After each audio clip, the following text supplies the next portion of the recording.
these around his ankles. He probably does. Yeah. Oh, well, he might like that too. Like I said, I know a lot of people know your grandparents, Chris, and they know the stories from the the movies and all that other stuff. But tell us about yourself. Like what are you all about, and what's the foundation all about? Yeah, leave me out. It's been trying to leave me out of this whole show. Yeah, pretty much. It's been crazy. So yeah, everybody, just so you all know tonight, Dana is going to actually kind of run the show.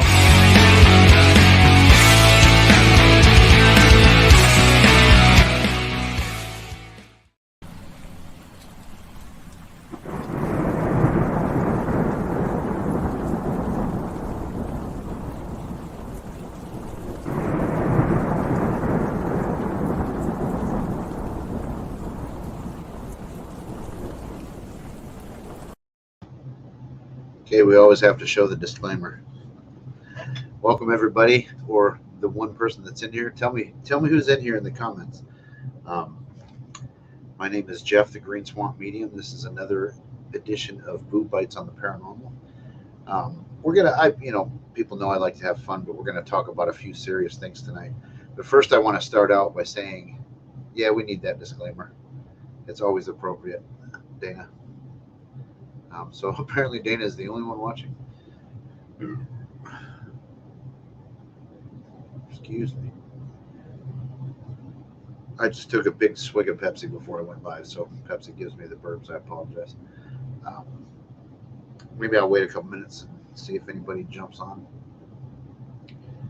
But I do want to start by saying that this is everything that you're going to hear tonight is my opinion. It's not, this is my show tonight. It's not the Warren Files. It's not,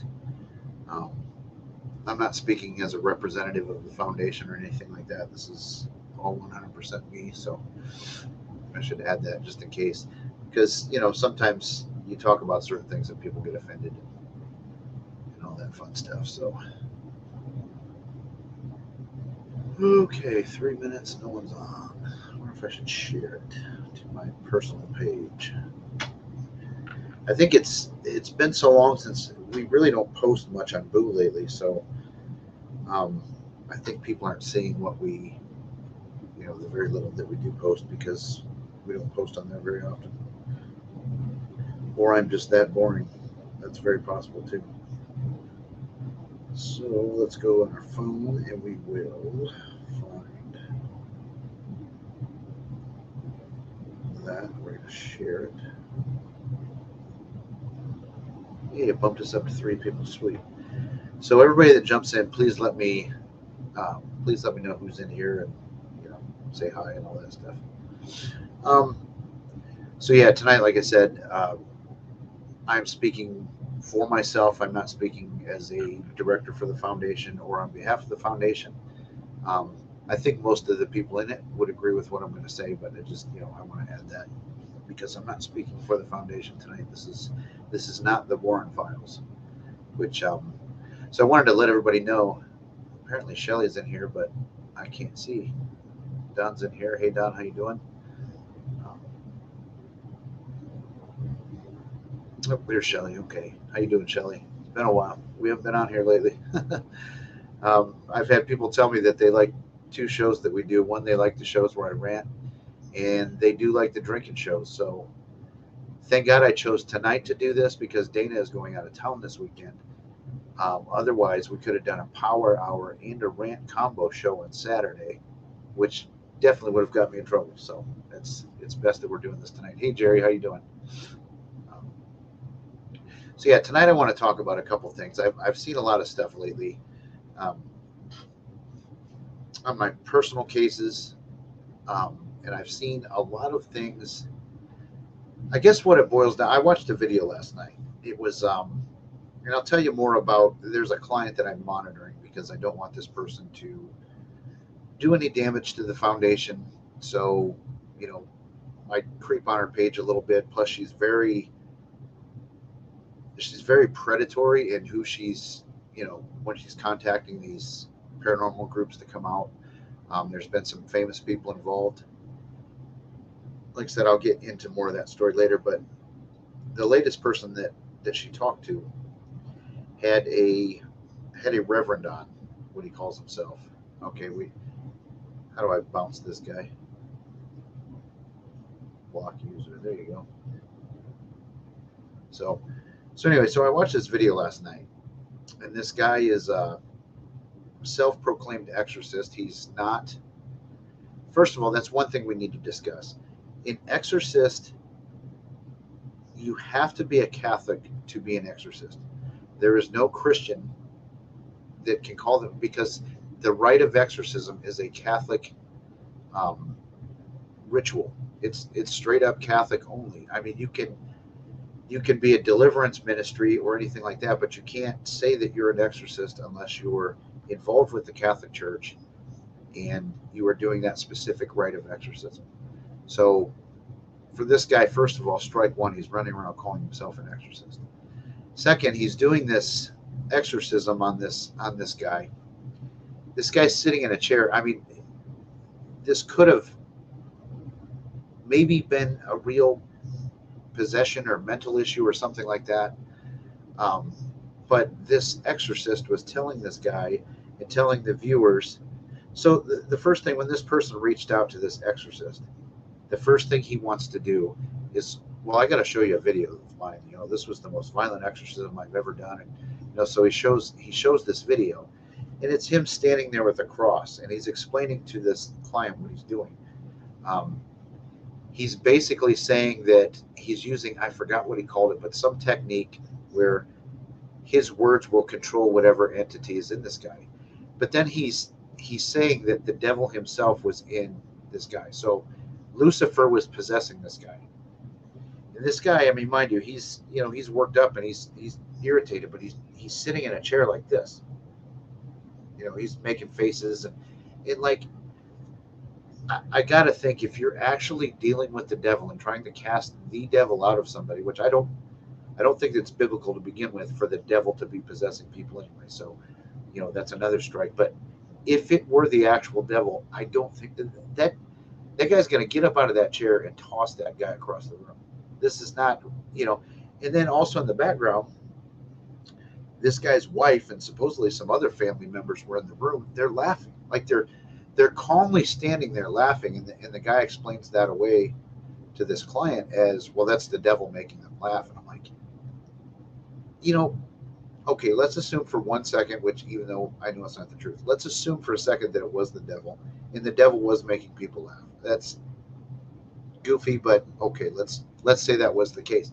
These people are just standing there casual, though. Like, I gotta think, if you're in a room where an actual exorcism is taking place or an actual demon possession is happening, I don't think people are just going to be standing around in this room watching and laughing calmly. Like, it's just so. There's about 10 strikes. So I looked this guy up. I'm half thinking of saying his name, but I don't know if I want to give too much out. So I looked this guy up, and he definitely gets into how the Bible proves that haunted items are, biblical, and that and he uses the scriptures in Genesis talking about marriage. And I'm like, and he just, I don't know. It was one of the craziest shows I've watched. If you guys want to know, I mean, maybe send me a private message or something like that. But I mean, so that's one of the goofy things I've seen. Another one that's come up on my radar lately was, the guy's name is Bill Bean, and he is a deliverance minister. I'm not even sure where he's from, but he's somewhat famous. Okay, actually, Don's asking a question that pertains to the last one, so let's go to that first.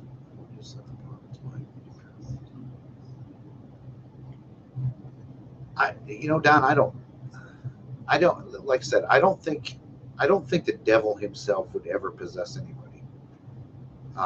He certainly doesn't need a body to do anything. That's, I know that for a fact. I think I guess I view the devil as more controlling the atmosphere in the world, and things like that. I don't think he's going to go into a person and have a person do his work for him. fully capable of doing it on his own. He does not need a body to do it. So I guess that's the answer to your question. So another guy that I've come across recently, several times, is Billy Bean. He's a deliverance minister. Like I said, I don't know where he's from. I don't even think he's actually a legit pastor. He's making all kinds of money writing books. He's running around doing deliverance stuff, and the thing that irritates the crap out of me about this guy is that he charges people. So if you come across a poor person that has a demonic attachment or possession or infestation or anything like that, is it really fair to charge? To tell them, well, you have a demonic attachment to you, and I can certainly get rid of it for you, and it's going to take about 6 sessions at about $300 a session, and I think that's actually his real pricing. And so, what if someone says to him, well, no, I don't have that money. I'm sorry, I can't. I really need help. I'm really afflicted, but I can't do $1,800. It's not possible. I mean, what is he not helping these people? I don't think he does. I think he's in, and I'm all for pastors getting paid for what they do. They do need money to live, and they do deserve, some kind of pay. But I think it should be through donations, or like I said, this guy's, he writes books, he does appearances on shows. He's been on some decent sized shows, so I mean, he's got to be getting paid for some of these appearances and things like that. So why not have that be your income generator, or your church services? That, I guess, if you're a church, you should be doing church service, not just running around doing exorcisms. Um, have that be your income. Don't charge people to, deliver them from demonic possession, which this particular guy in one particular case, I do know for a fact, was and I okay, this I don't know for a fact. I'm not going to say he sent this paranormal team out to this house, but this paranormal team went to a house, did an investigation, faked, like bad Photoshop, faked paranormal pictures in this lady's house, and told her that she had a demonic possession, or she was coming under demonic possession. And they happened to know a guy that could help her out with it. This Bill Bean guy. So whether those two are working hand in hand, I can't say. I can't prove it. I don't even know that I want to make that accusation. But I got to think, if you're directing somebody towards somebody that charges, I've got to think you're probably getting a cut. That's just my own personal thoughts and opinions. Like I said, I can't prove it. So that's another thing that's been driving me nuts lately too. But here's, I guess, the overall point of tonight is, we as paranormal investigators and people that comment, or even just people that want to help people, we have to be better at what we're doing. I see this all the time too. Like, so someone will go in a paranormal group, and they'll post their story, and stuff's flying around the kitchen, and my kids are getting scratched and bit, and all this other stuff. And then you will have 50 to 100 or more comments on everybody and their brother telling them what to do, telling them what's in their house. It's a demon. You see that every third comment. And one thing, like I said, this person that we almost worked with, I've kind of, I don't want to say been stalking, but I've been monitoring. And I've seen her go from a paranormal team came into my house to this person is Facebook living 24 hours a day, everything, so that people can monitor her cameras and see her evidence, see what's going on in her house. She talks about how this thing is biting her, torturing her, all this horrible stuff, but yet there's literally, she says too that she's got all of this evidence on film. There's literally no evidence that she's put out. She had one instance where a paranormal team came out, and I'm not bashing this paranormal team at all when I talk about this. So a paranormal team came out, and they had a couple K2 meters set up across, and then this client's second phone, because she had two phones, is sitting there on the floor beside these two things. So, these K2 meters are going off like crazy, which when a cell phone is, a foot or two away from them, of course they're going to do that, especially if someone's texting or, you know, whatever, which here I almost, here again, I can't prove this, so I don't want to say this for sure, but I almost think that the client knows the text messages will set that device off. So I think she was sending text messages to her other phone. So you got these K2s going off. At one point, a light bulb blows up. Now, yes, I don't even know that that's paranormal because when we dealt with this person, um, she would send us all these voice messages. Everything was crystal clear. You could hear everything she was saying until we asked her to do something, and she didn't do it, but yet she's running around saying that she did when she really didn't. But as soon as she got mad, all of her voice messages that she sent to us were completely distorted. So I almost think it's that. I forget what the phenomenon is called, but like you can put that energy out when you get angry and actually, you know, set devices off or blow up a light bulb. I mean, and I really think in that case, that's what's happened. I don't think because a light bulb blew up and K2 meters went off that you have a possession or a demonic infestation in your house. And that's the conclusion, that's the evidence that she's showing in saying that the conclusion is that she's got a demon in her house. That's a far jump. And they, this team did call in a priest, a very well-known priest. He's been on TV shows. Um, and we'll get into the priest thing later, but he's been on TV shows and stuff like that. But he came in, and this is where, I don't want to say this guy is fake clergy, but I do have to say that this particular priest is not part of the Catholic Church. However, I always thought he was, and I would have thought he was had you not done some research on him.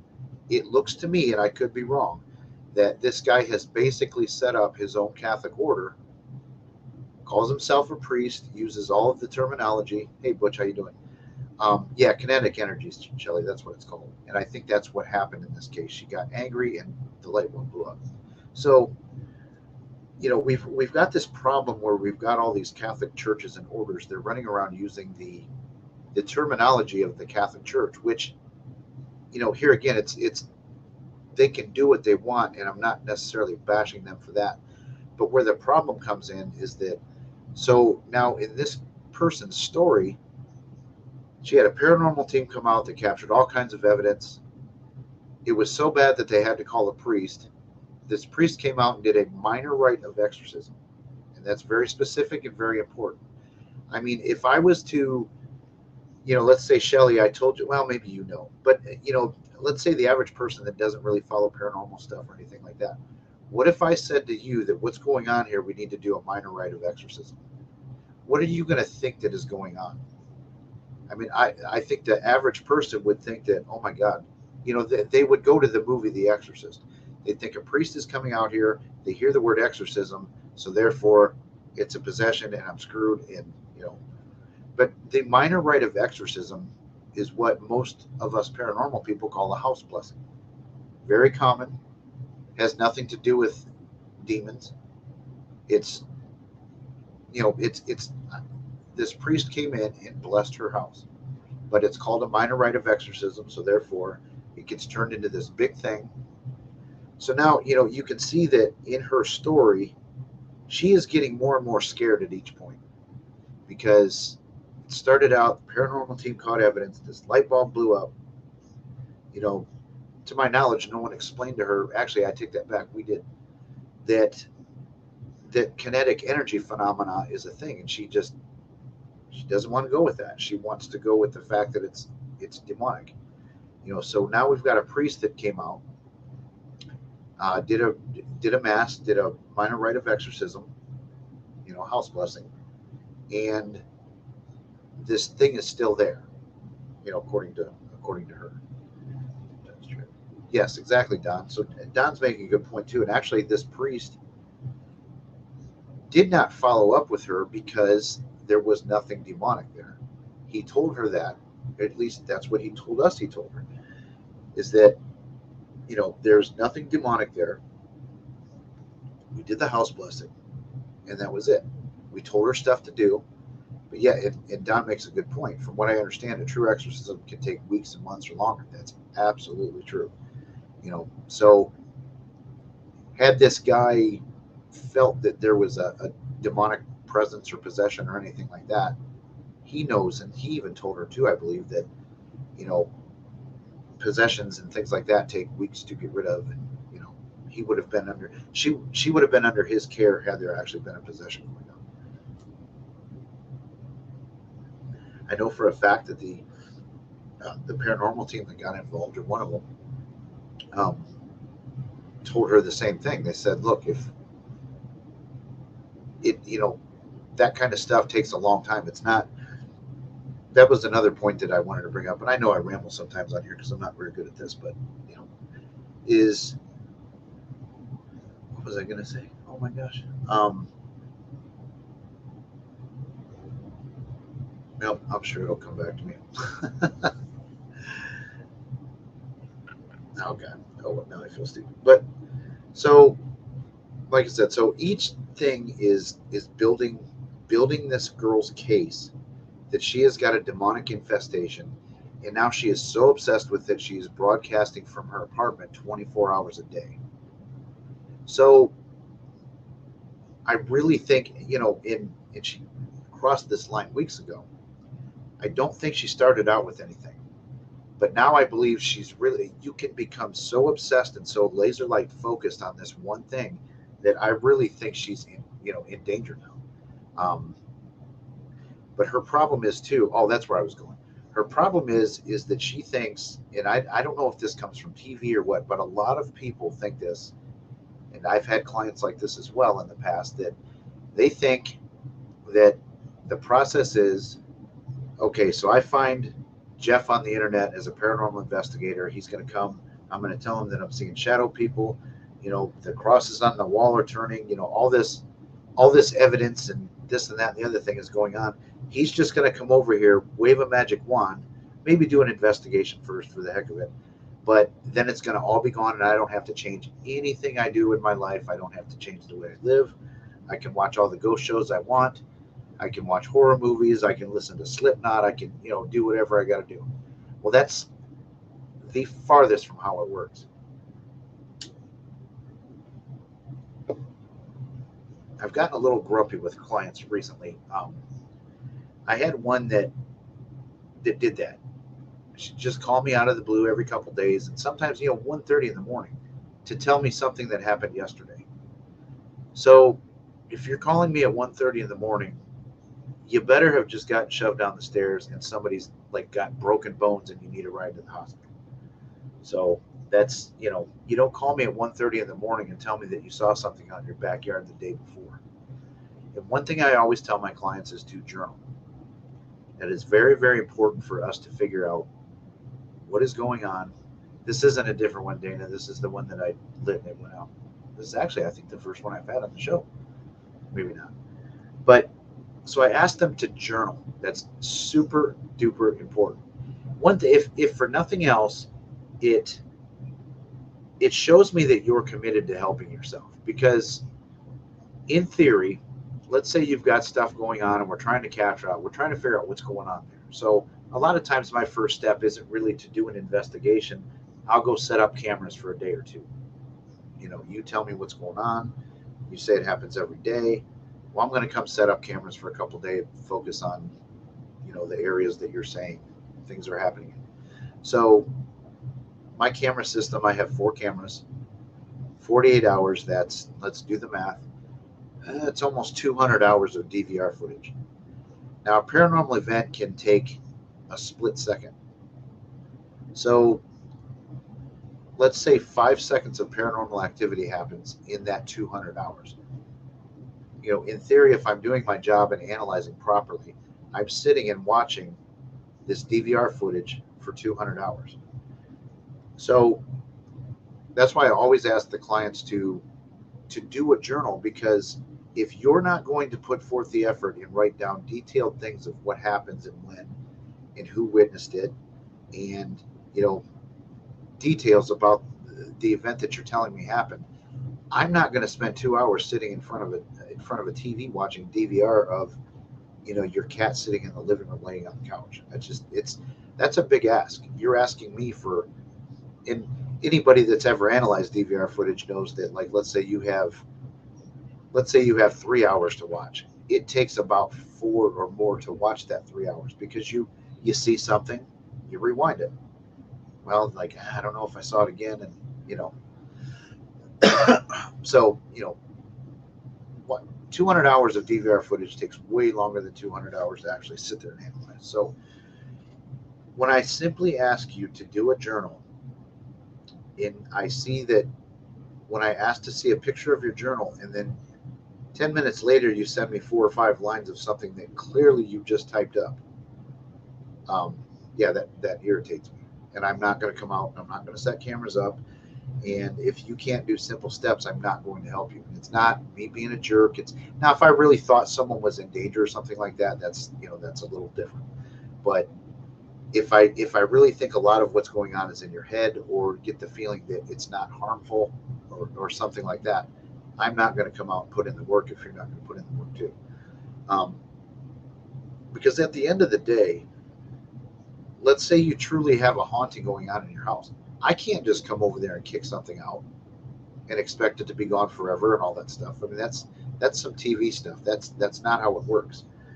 You have to change your lifestyle, because that's one thing that I found a lot too, is that um, there's a lot of negative family dynamics, and it's not every case, but haunted cases. There's usually some fighting, or alcoholism, or just people are angry a lot, or there's something going on in, or clutter is a very big thing too. Like, if you're I've seen that a lot. Like, a lot of the houses that we go into are very, very cluttered, and here again, not all of them. But there's certain things that tend to lend to a haunting, or a perceived haunting. Let's jump to the comments here real quick. So let's see. Let's go back up to Shelly. So Shelly says, if she does this 24 hours of live feed and keeps insisting something happened, bring it up. Yes, exactly. She's very much in danger of truly bringing something on. And the people that she's calling, and the advice that she's getting, is so bad. It's horrible.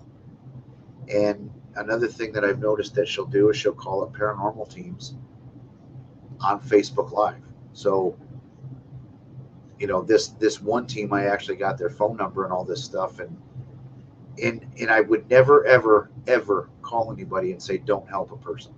But I did call this team and say, hey, I just want you to know, because this person sounded like a nice person. She wanted to help. She seemed credible, and I just wanted to warn them that, one, you were on Facebook Live, that whole phone call. That's how I got your number.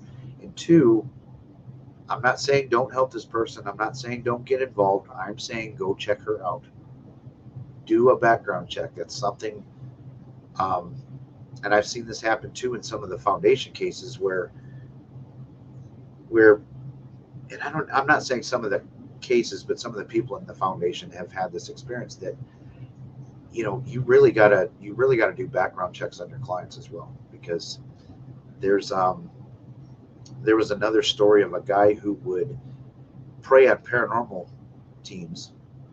He would invite them in. He'd had several, he has dozens have been in his house, and he will send them all this video evidence that he has that's just absolute garbage. They come out and investigate, and then he accuses them of stealing stuff. And it's not just happened to one person. He's stalked somebody I know, like, to the point where police had to be involved in restraining orders and things like that. Makes accusations of, like I said, of people stealing stuff and things like that. So we have to do a better job too at researching our clients, because there are people that are out there that are just, they use paranormal teams and things like that, and use the goodness of people to take advantage of them. So Dana says, yeah, simple step to journal. You know, it is very hard to get these clients to do these journals. I don't understand it. Another thing too is that this person, so we're going back to our original case, claims that they're bitten, scratched, punched, bruised. Where's the pictures? There's not been one picture put up of any of that. If this is happening daily and you're being tortured and you're desperately trying to get people out, why is there not one picture of any of that? Um, there was a night where Dana got scratched. Actually, it's been a couple times. The first thing we did was take a picture. Maybe that's because we're paranormal people. I don't know. I would think if the average person out there, if they just had a scratch on them, for no reason, all of a sudden, I think they'd take a picture, especially if they thought it was paranormal. I would think that they would take a picture of it. Um, yes, this is a good point. I'm assuming this is Natalie. It says Facebook user to me. Um, yeah, and some people have told me that, well, they're just not good at journaling. Well, do a video journal. Take a picture, hold your phone out, record it. I'm fine with that too, as long as it's got the details that on October 31st at 11:32 at night, I saw a shadow figure run through my kitchen. My son was sitting next to me and witnessed it. My husband was in the room too, but he didn't see it. You know, boom. That's all you have to do. How hard is that? That took me 10 seconds to do that. And all I so you know so we're not asking you to go out, chop me 5 cords of wood. Um, you know, we're not asking you to do hard work. We're asking you to write stuff down so that we can help you. Uh, so Dana says too that journaling also helps the investigators what to look for or to debunk or to watch for it if I do put cameras up. Right. That's why you do your journals too. If you're telling me that your dishes are moving around in your kitchen, then we're going to set a camera up in your kitchen. If we do end up coming out and putting cameras up. So let's see. Don has a comment as well. Don says, we've had people email us asking for an investigation. We've asked them to give us more details and haven't heard back. Yep, that's a very common thing too. That's our first step as well. We do a questionnaire, and if they don't fill out the questionnaire, then I mean, like, if I was being attacked and had something going after my kids, and someone asked me a few questions, I would put as detailed as I could get on this questionnaire. So that is always step one with us is a questionnaire. Um,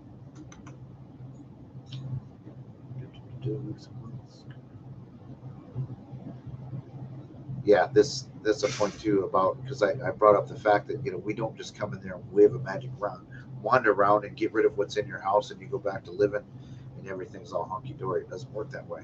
And you know what Natalie's saying is true. Is weeks and months go into a 45-minute TV show. It's not.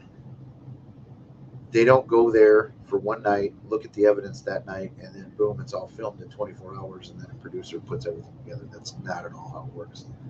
Um, group chat was very strange. Okay, Natalie, you said someone. It was probably when I was talking. You said somebody do what in a group chat? It was strange. Hey Sue, how you doing? Tramp is here. How you doing, Tramp? I hope you're feeling better. I know you had some issues, and hope you're getting back to normal. I watched part of your show the one night. I had to jump on a call, but you look like you're doing pretty good. That's good. Glad to hear it.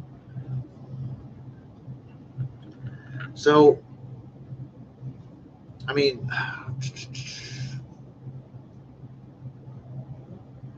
okay. So let's go back into the our case study that we're doing. So we're going back to this person.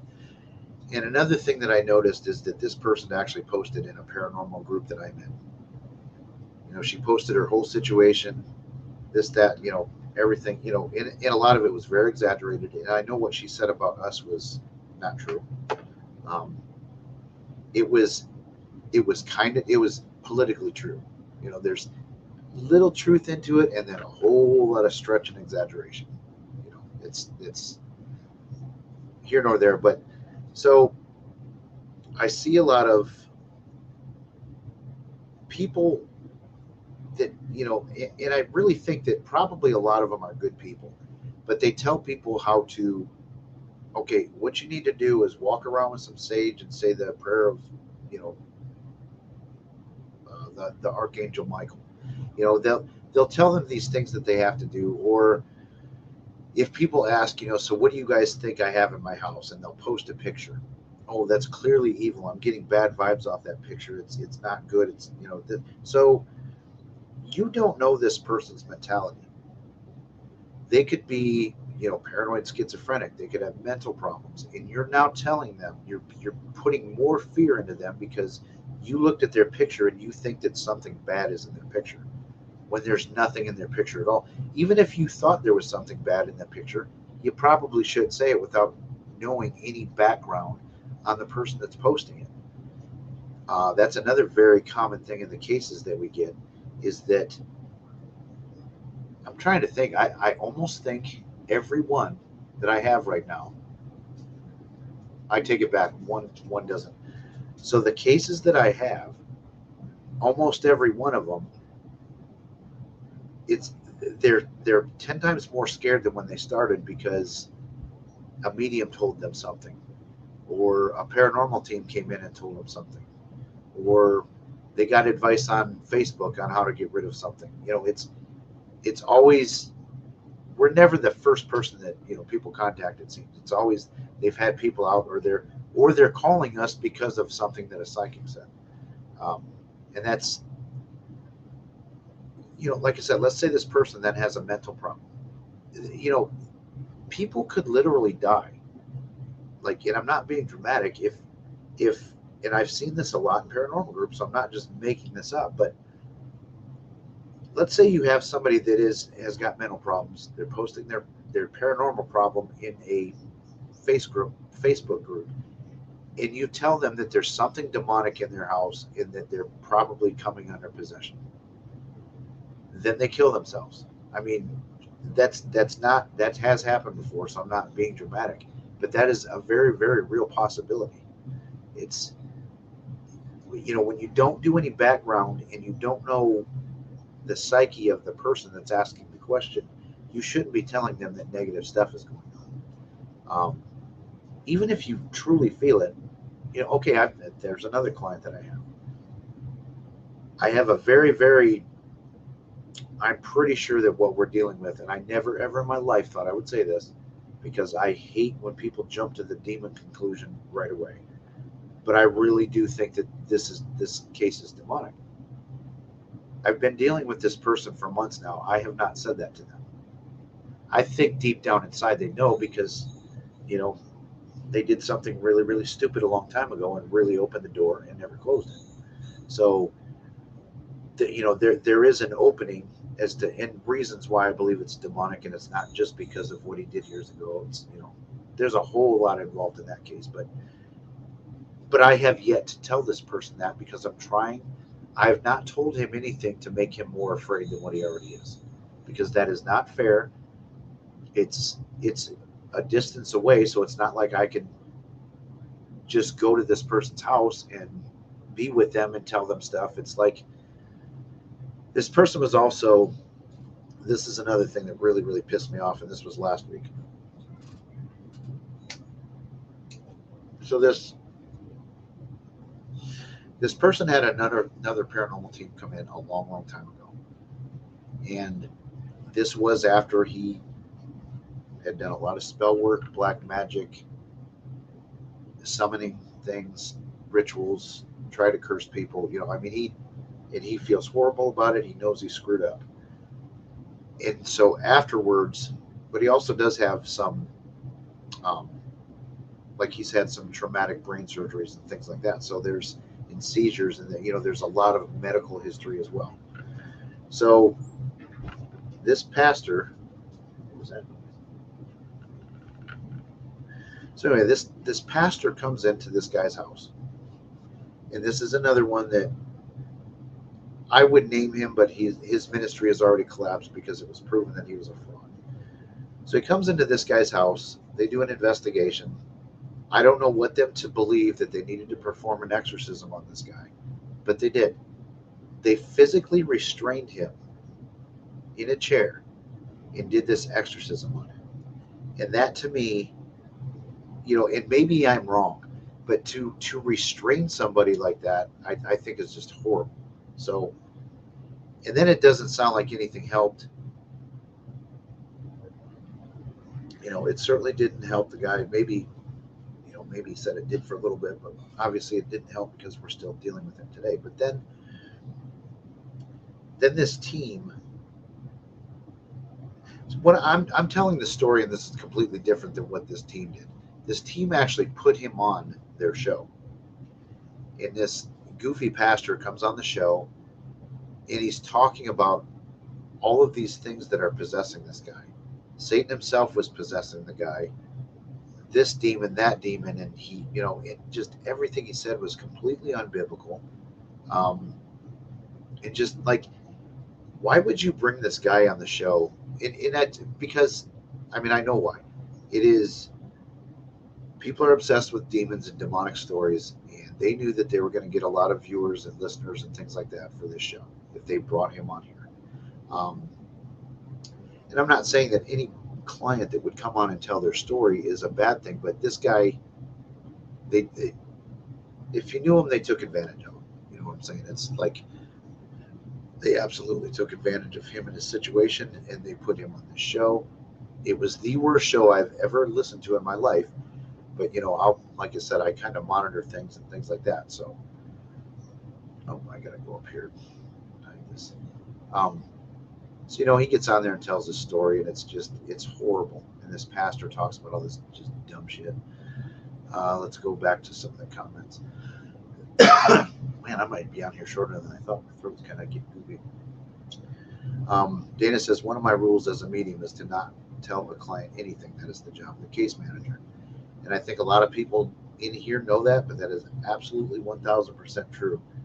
Anytime that I use a medium on a case, I tell them, you keep your mouth shut. You don't go in and say, ooh, this room's heavy, or in front of a client. You don't do anything to add fear to what the client is already afraid of. You go in there by yourself, you make notes, you write things down. I don't even want you telling investigators, I'm definitely picking up on a previous owner of the house. He hangs out in the basement. You don't tell the clients that. You go to the case manager and you tell them that at the end. Then they can determine what the client really needs to know, what's backed up by evidence if there was an investigation. It's Lorraine Warren even said that the best psychic is right 70% of the time. So what if you're telling a client something that scares the crap out of them, and you're in that 30% range where you're wrong? It's just, you're not a fraud, you're not a fake, you're just wrong. And then now you've gone and scared the shit out of the client. Now they don't sleep in their bedroom anymore. I've seen that happen before too. So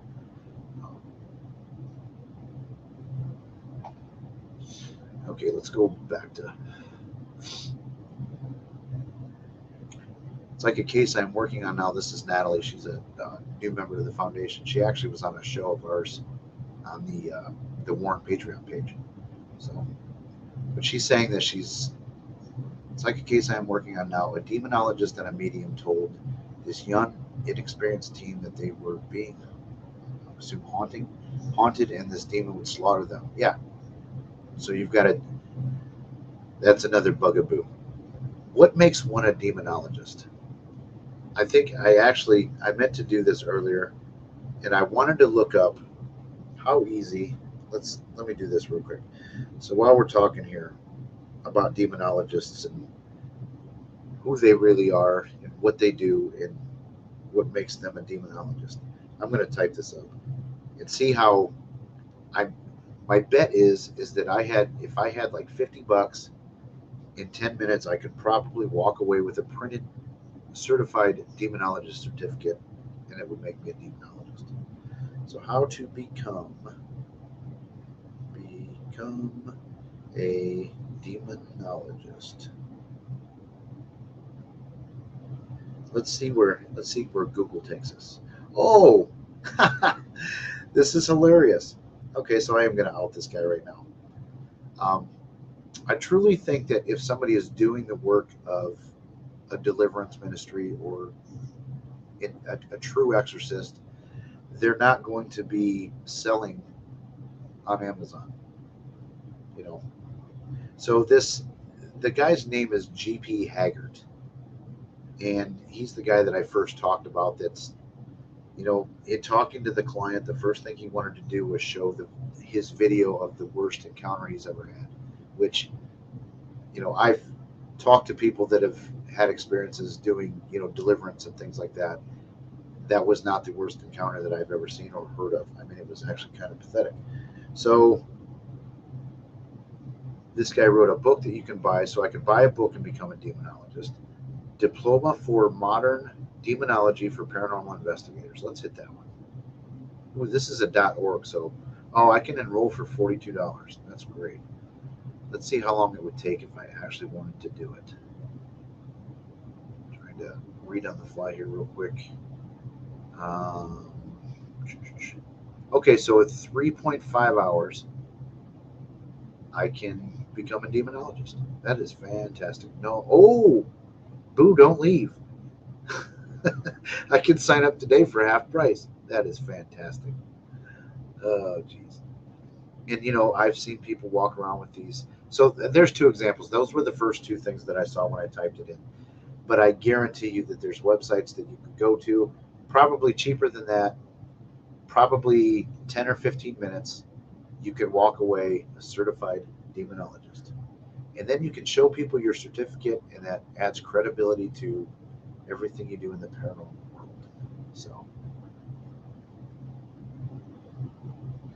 yeah, that's so Natalie's saying this too, and I know for a fact that this is a fact. Like, I can become an ordained minister really, really fast and really, really cheap. Don says if it were legit, it would ask for an even $40.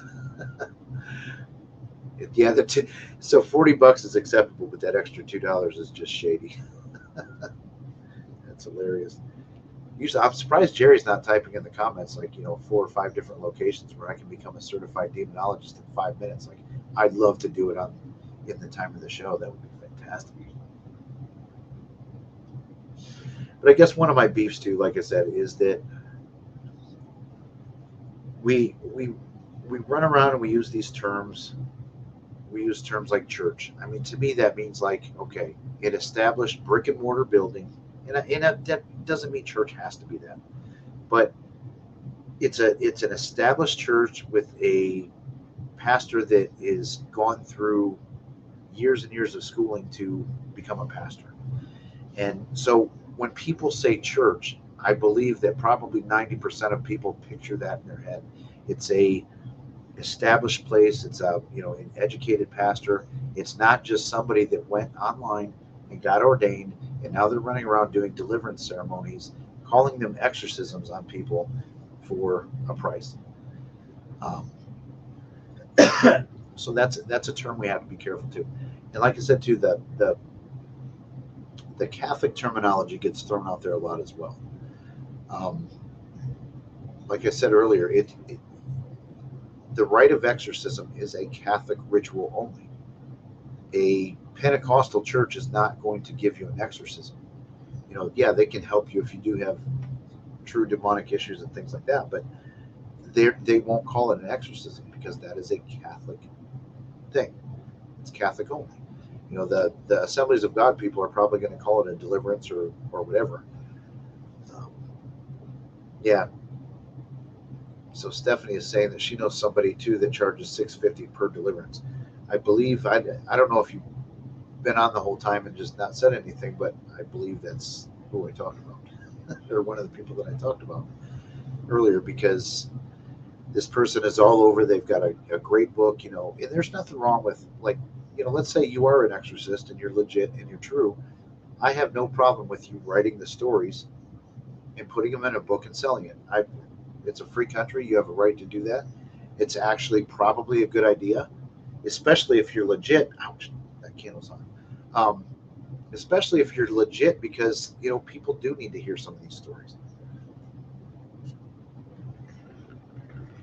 Um, Now I kind of lost where I was at. So let's go back to the comments. Yeah, Don is saying that's like similar to a church versus a cult. Yeah, that's true. There's a lot of I'm seeing a lot of goofy churches pop up lately. I've just here in Toledo alone. I mean, there's a lot of I guess I guess if you're calling yourself a Christian church, you have to go by the Bible. That's what you know. You have to preach the Bible if you're going to call yourself a Christian ministry. Um, and there's a lot of Christian ministries that aren't preaching the Bible; they're preaching things that are actually very anti-Bible. The whole prosperity movement that based on how much you give is how holy you are. I mean, that's a real thing. That's not, and it's a big thing. And there's a lot of very very smart people that fall for that. I've seen I've seen massive mega churches. This one guy ran around and I forgot what he called himself, but he basically said his anointing was like he was drunk. And he called it the holy toke, and he would literally walk on stage acting like he was shit faced, preaching a sermon. This massive building is full, and people are eating every word of what he says as truth. And I'm just looking at this. That's one thing I do. I've said this before probably, is that I do believe that I have the gift of discernment. I think I'm a pretty good judge of people. Um, my spider senses go off pretty quick, you know. So, and I watch some of this stuff, and it blows me away. I cannot believe intelligent people fall for that stuff. It makes me sick. And it not only do they fall for it, they pull their wallets out and their purses out, and they can't wait to here, take my money, take my money. Oh, I think I'm being crap on the comments here. Yeah, Stephanie, we went over that. We talked about the deliverance minister that strapped a person in a chair and then told him that the devil himself was in there. Spider. Why is somebody saying spider? There better not be a spider.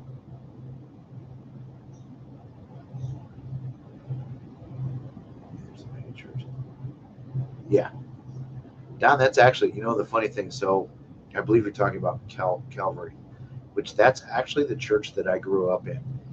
And when I went there years ago, it is not what it is now. Now they have tried to turn into Cedar Creek, and the pastor of Calvary is best friends with, well, if it's the same pastor as a few years ago, but is very close friends with the pastor of that church now, and that church is not even close to what it started out to be. Because, like I said, I went there when I was a kid. It was a true legit church, and it's turned into a mega church, church light. We don't want to step anybody's toes. We don't want to offend anybody. I mean, I personally like, if I go to a church service, I kind of want to be offended a little bit. I want to, not offended, but I want to feel bad a little bit. I don't want to feel like I just went to like a self-help seminar, or a, you know, get rich seminar or something like that. I'm not saying that's bad to, like, you should feel good when you walk out of church too, but like, there's nothing wrong with making people a little uncomfortable with, with what you're preaching. So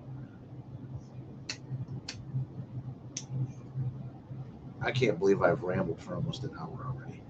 Stephanie, you missed a ton. You're going to have to go back and watch. Yeah, and Dana's picking on me because of my usual soapbox. Yep. I talk about the same thing all the time. I need to come up with a new topic.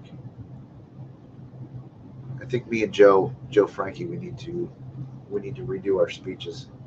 I know he's not in here, so I can talk crap about him. um, but no, Joe Frankie's funny because he's been on a lot of radio shows, and you can tell and it's not a performance. It's all legit, and it's all real, and it's all fascinating when you've heard it for the first time or two. When you've heard it 10 times, it's like, Joe, you say the exact same thing the exact same way every freaking show that you're on. It's hilarious.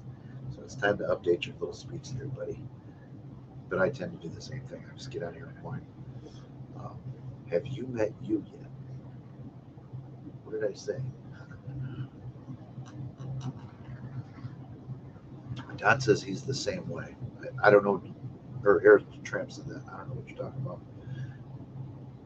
Probably one of the comments that I made. So I guess we're almost at an hour. I'm not going to make it long tonight, but I wanted to, I wanted to go over a couple things that I've seen lately. Yeah, about rambling. Yeah, you're right. I do ramble. I feel like I'm not good at this. I want to be better at it, but I don't like the one person.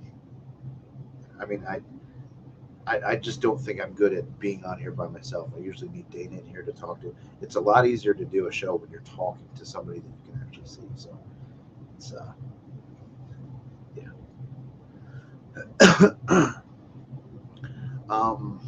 Does anybody have any questions? We can do some questions before we take off. If people have questions, I'll answer them. Yeah, that's what I said, Dana.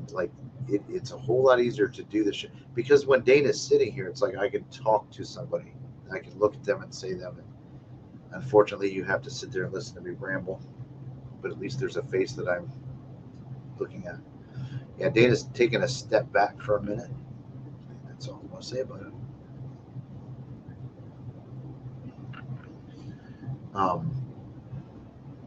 Yeah, when's the next Power Hour? So, Stephanie, I actually started this show. I think I should have done a Power Hour and a rant all at the same time because then I really would have said some dumb shit and got in trouble. So Dana won't be here Saturday. She's going out of town this weekend. So um, she won't be here Saturday. I think we should make some bad choices and do a Power Hour rant session all by myself. I'll be kicked out of the foundation by Sunday. Probably blocked on Facebook. But no, my headphones got goofy. But I mean, I guess the moral of the story to sum everything up that I've talked about tonight is as paranormal investigators and people that are trying to help people and give advice, we have to be better, but we also have to ask more of our clients.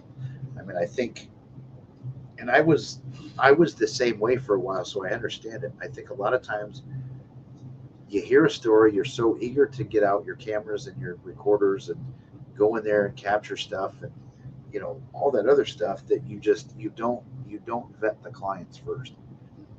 We need to do background checks, and I know Stephanie knows a lot about this as well. We need to check the backgrounds on these clients before we make promises or commit to helping or anything like that, because we've come across some that are really, really bad. And like I said too, you always have to include that they need to put in some work as well.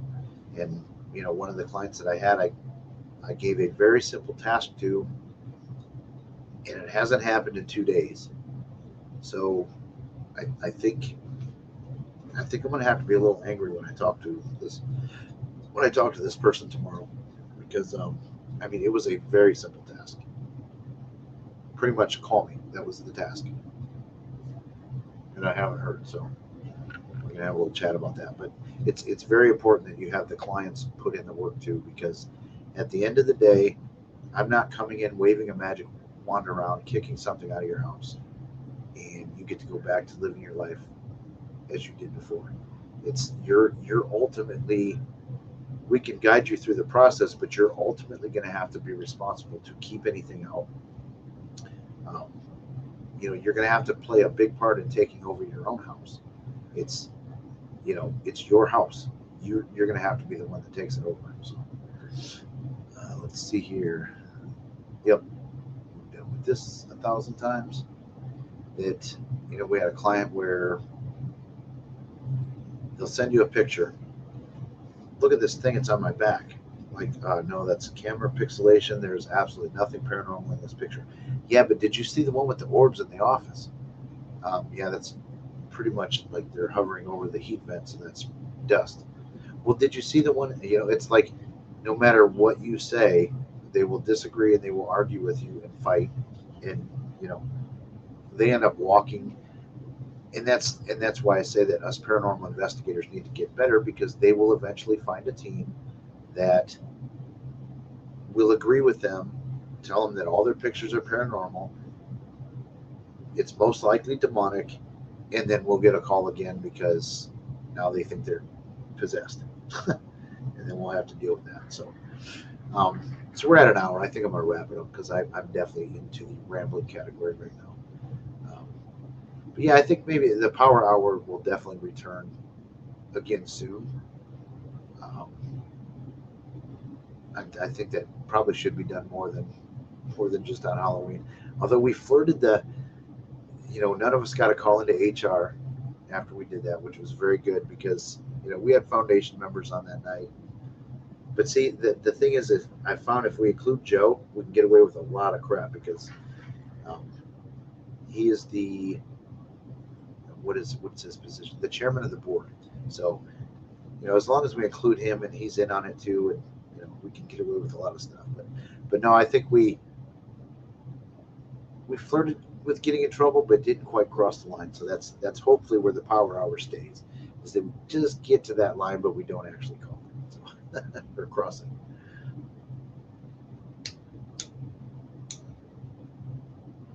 Yeah, Natalie, that's probably a good show idea.